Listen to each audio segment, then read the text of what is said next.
Mes amis, est-ce que vous sentez encore l'odeur des fumigènes dans l'air? Est-ce que votre cœur bat encore au rythme des « Allez Paris » qui ont résonné hier soir au Parc des Princes? Le Paris Saint-Germain l'a fait. Pour la deuxième année consécutive, le PSG est champion d'Europe. Ce n'est plus une histoire. C'est devenu une légende. Aujourd'hui, on va revivre ensemble cette soirée de folie au Parc des Princes, les larmes des supporters, les déclarations fortes, mais aussi la face sombre de ces célébrations qui ont secoué tout le pays. Attachez vos ceintures, parce que cette vidéo va être intense. Si tu es un vrai supporter du PSG, tape « Paris est magique » en commentaire et reste jusqu'à la fin. On va tout décortiquer. Allez, c'est parti!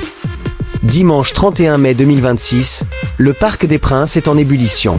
Moins de 24 heures après leur victoire en finale de Ligue des Champions à Budapest, les Parisiens ont organisé une grande fête pour célébrer leur deuxième étoile européenne consécutive.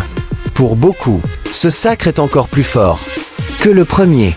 Parce que cette fois, ce n'est plus une surprise. C'est la confirmation qu'une nouvelle ère a commencé au PSG.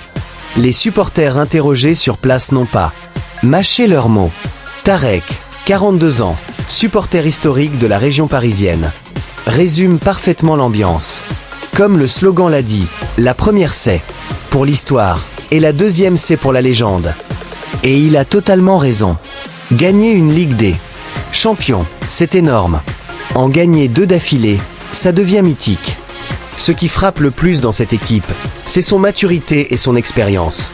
Un jeune supporter de seulement 14 ans, Marius, a livré une analyse impressionnante pour son âge. Ce pourquoi on a réussi à gagner ce match. Hier, c'était grâce à la stratégie de Luis Enrique. Il sait s'adapter à toutes sortes de situations. Il sait subir, il sait dominer. Je pense que c'est grâce à cet homme qu'on a réussi à faire ce doublé historique. Et il n'est pas le seul à penser ça. Beaucoup de supporters mettent l'entraîneur espagnol au centre du projet. Sa capacité à gérer les stars, à créer un vrai collectif, et surtout à faire jouer l'équipe avec intelligence, a été décisive. Flore, 23 ans, va encore plus loin dans l'émotion. La recette du succès, c'est l'entraîneur et le collectif. Tous les joueurs, ça se voit que c'est vraiment une famille. Et c'est tellement beau à voir. On est trop fiers d'eux. Cette notion de famille revient souvent. On sent que cette équipe a une vraie âme. Ce n'est plus 11 joueurs qui jouent. Ensemble, c'est un groupe soudé, prêt à tout donner les uns pour les autres. Dès l'après-midi, les abords du parc étaient noirs de monde. Maillots bleus et rouges partout, écharpes, chants. L'ambiance était électrique. Puis est venu le moment tant attendu. Les joueurs sont arrivés sur la pelouse avec le trophée.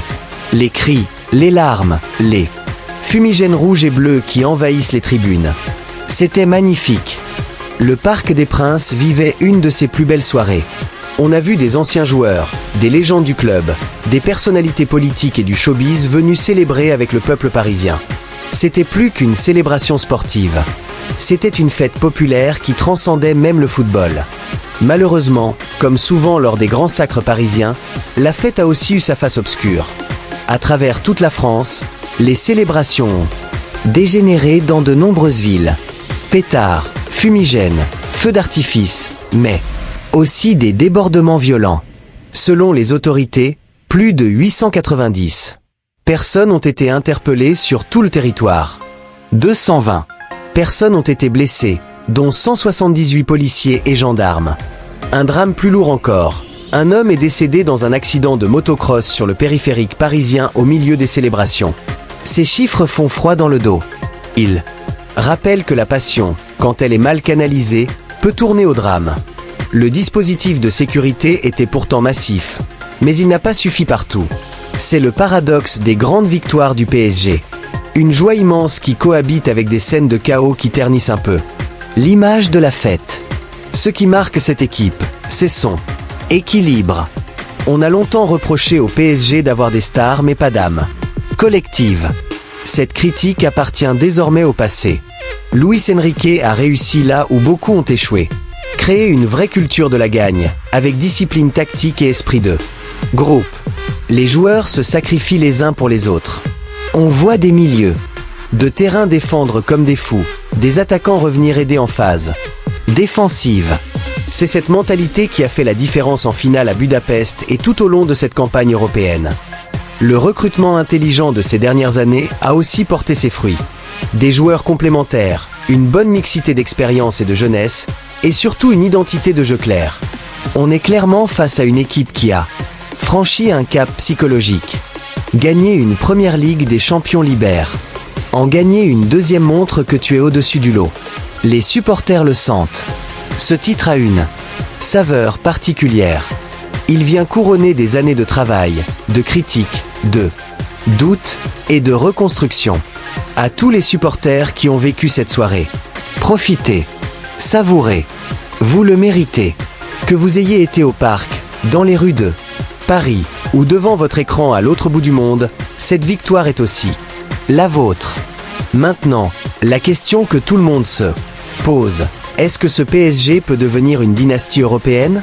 Peut-il enchaîner une troisième Ligue des Champions? Le chantier est énorme, mais les bases sont là. Le PSG est champion d'Europe pour la deuxième fois consécutive.